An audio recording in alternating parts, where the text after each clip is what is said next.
जी नमस्कार, मैं Indresh Mishra, diamond public high school Panna ideal संस्था टीचिंग में आपका स्वागत है। बच्चों, क्लास 9 नवम कक्षा पंचमः पाठः सूक्ति मौक्तिकम। सूक्ति मौक्तिकम अर्थात अच्छी उक्तियाँ कही गई।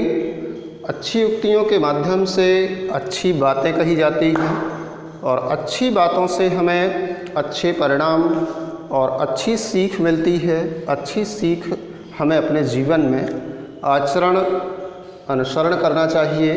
इससे हमारे जीवन में कार्य किए गए सफल होते हैं। तो इस पाठ का आज हमें हिंदी अनुवाद देखना है। देखेंगे पंचमः पाठः सूक्ति मौक्तिकम। प्रस्तुतो अयं पाठः नैतिक शिक्षाणां प्रदायक रूपेण वर्तते।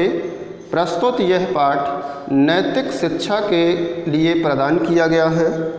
अस्मिन् पाठांशे विविध ग्रंथेभ्यः संग्रहणं कृत्वा नाना नैतिक शिक्षा बोधक पद्यानि गृहीतानि सन्ति।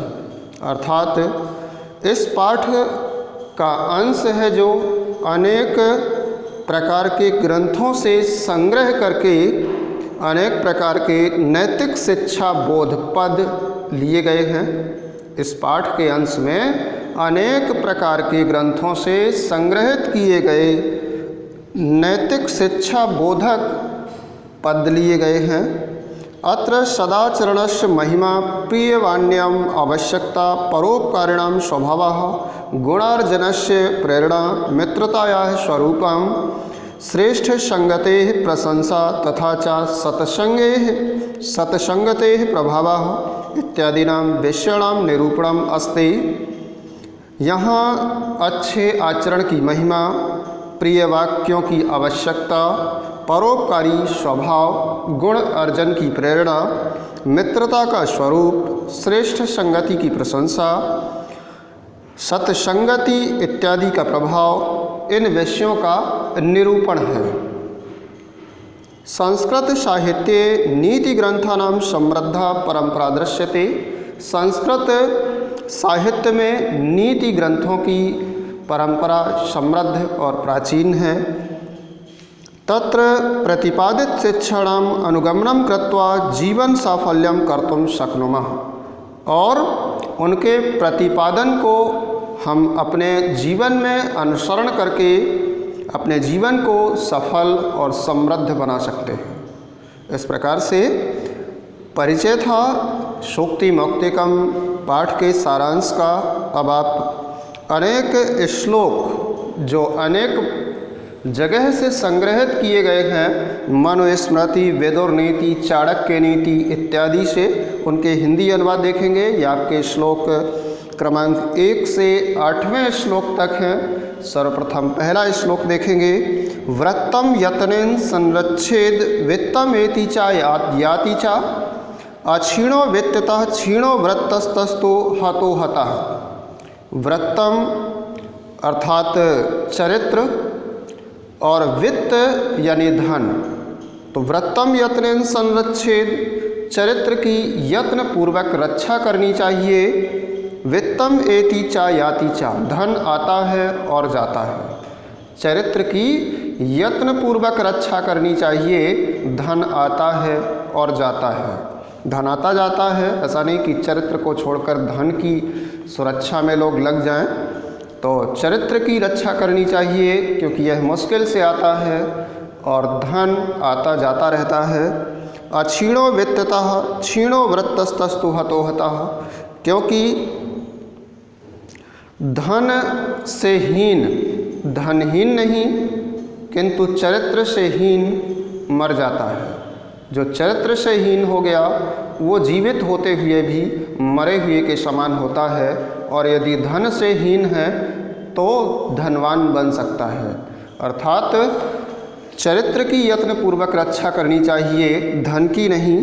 चरित्र धन की अपेक्षा चरित्र की ज़्यादा विशेषता है। यह मनुस्मृति से लिया गया श्लोक है। इसका हिंदी अनुवाद था ये। अगला श्लोक देखिएगा, विदुर नीति से लिया गया है। श्रूयेतां धर्म सर्वस्वं श्रुत्वा च एव अधार्यताम आत्मनः प्रतिकूलानि परेषां न समाचरेत। धर्म का सार सुनो।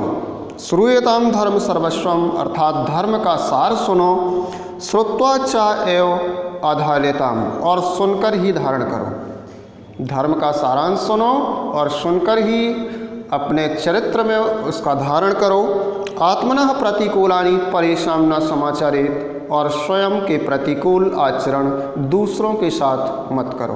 अर्थात जो स्वयं को प्रतिकूल लगे, जो स्वयं को अच्छा ना लगे, यदि हम अपने आप पर वही चीज़ करें तो हमें यदि बुरी लग रही हो वो चीज़, तो दूसरों के साथ भी अगर हम वो करेंगे तो उसे भी अच्छा नहीं लगेगा। इसलिए स्वयं को जो चीज़ अनुकूल लग रही हो वही हम दूसरों के साथ करें, लेकिन यदि हमें कोई चीज़ प्रतिकूल लग रही हो तो वैसा आचरण हमें दूसरों के साथ नहीं करना चाहिए। अगला तीसरा श्लोक है, प्रिय वाक्य प्रदानेन सर्वे तुष्यन्ति जंतवः तस्मात् एव वक्तव्यम, वचने का दरिद्रता। यह चाणक्य नीति का श्लोक है।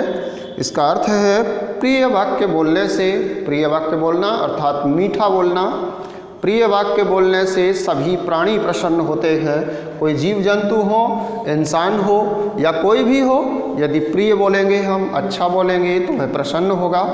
तो प्रिय वाक्य बोलने से सभी प्राणी प्रसन्न होते हैं। तस्माद् एव वक्तव्यम, तो ऐसा ही बोलना चाहिए। वचने का दरिद्रता, बोलने में क्या बुराई है, बोलने में क्या गरीबी आने वाली है। इसके पश्चात अगला चौथा श्लोक है, सुभाषित रत्न भंडार से लिया गया ये श्लोक है। पिबन्ति नद्यः स्वयमेव नाम्भः स्वयमेव न खादन्ति फलानि वृक्षाः नादन्ति सस्यम खलु वारिवाहः परोपकाराय शतां विभूतयः। अर्थात पिबन्ति नद्यः स्वयमेव न अम्भः, नदियाँ स्वयं अपना जल नहीं पीती हैं। नदियाँ अपना जल स्वयं नहीं पीती हैं। स्वयं न खादन्ति फलानि वृक्षाः, और वृक्ष अपने फल स्वयं नहीं खाते हैं।